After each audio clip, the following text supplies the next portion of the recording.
So I moved to Calgary at the beginning of this month, and I'll update you on how it's going so far. So Calgary has been great. It's very clean, it's very friendly, and it's kind of like a small town in a big city.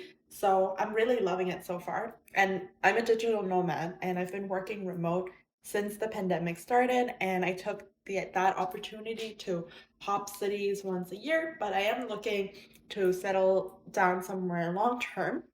And I think Calgary is pretty up there. So in the summer, I got ads like Alberta's Calling, and I picked up. And so far, I try to go to meetups, and there's a lot of meetups here for things that I'm interested in, like entrepreneurship, tech, Bitcoin, NFTs.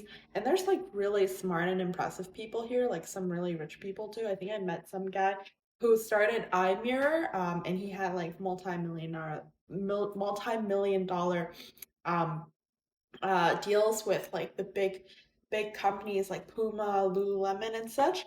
Um, it's been great. People here are actually very tall as well, which I find kind of surprising.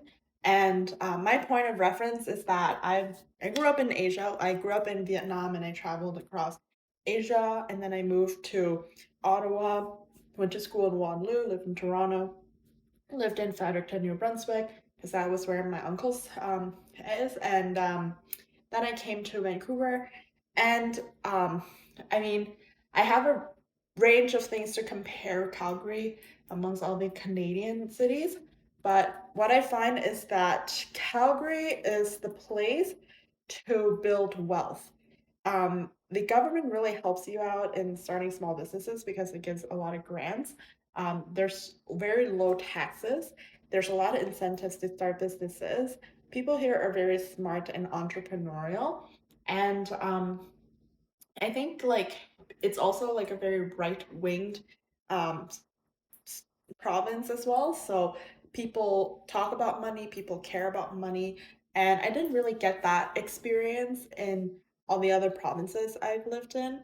And they actually have very high wages and relatively affordable housing.